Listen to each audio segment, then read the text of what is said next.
collapse of the Soviet Union, or genuinely concerned with security and a buffer between, that Ukraine provides for him theoretically between Russia and the West?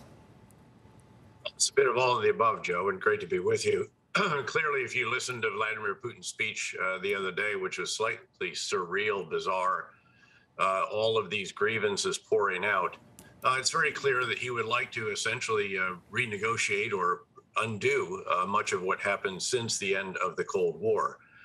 He's certainly also intent on making Russia great again, if you will. Although, interestingly, what he has really done is make NATO great again. I spent the weekend at the Munich Security Conference, and I'd not seen unity such as we saw there since the days of the Cold War, when I first went to such a conference as the speechwriter for the Supreme Allied Commander of Europe, the NATO commander.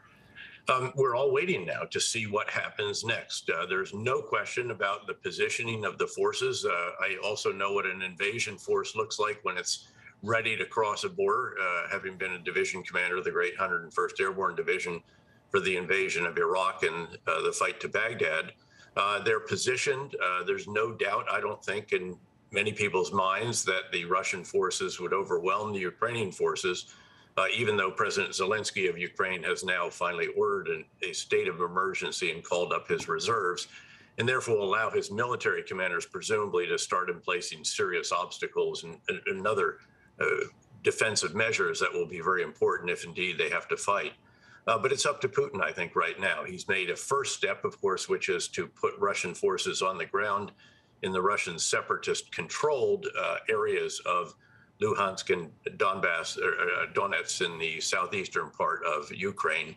The question now is, does he push out farther in those two oblasts, those provinces, if you will, to fully control all the area of those two oblasts, as he has said that he recognizes all of them as independent. And then what after that? He has many options that he could pursue, all very dangerous, and all will set about very severe further sanctions, in addition to the ones that were announced yesterday by the German Chancellor, UK Prime Minister, and President Biden. So many different questions about it. China looks like it's signed on to some of this. Do you think if he decided to go past the areas that you said all the way to the capital and the entire country, do you think China, and I think he needs someone, obviously the West is not going to go for that, do you think they would be okay with that, or does that risk too much global instability China needs a global economy, maybe more than Russia does? I mean, you can hear our dog react to that as well. Look, China actually has very mixed feelings about this. On the one hand, it wants to stand with Russia. We heard that after the meeting that President Xi and President Putin had on the eve of the Olympics in Beijing.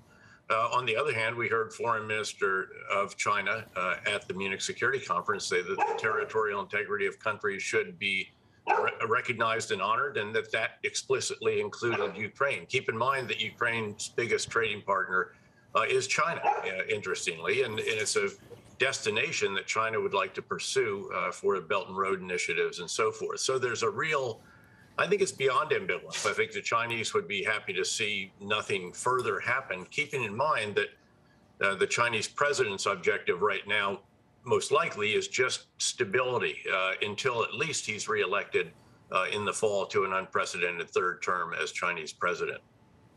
Is there a level of sanctions that would deter whatever it is Putin wants to do? Well, we don't know. I mean, it's possible that the sanctions that were announced yesterday could get his attention sufficiently. It's also possible that they have not. He has stood down, or stared down sanctions in the past. It is noteworthy that they were very swift. They're significant, but a lot of runway left for additional actions by all of the countries involved here. So, again, we will see what it is that is in his mind, what the calculations are. He has to recognize as well that digesting all or part of Ukraine could be fairly difficult. Many of us met with the Ukrainian parliamentary delegation at Munich. We heard from President Zelensky. It's pretty clear they intend to fight. It's their country. They're not going to give in. And so you could see a situation which is pretty easy to take over a country. Again, I've been through some of this as well. It's much tougher if the citizenry and then insurgents and so forth develop to keep it, to hang on to it, to occupy it. That's a big challenge. And 190,000 troops, if it's that many, sounds like a lot.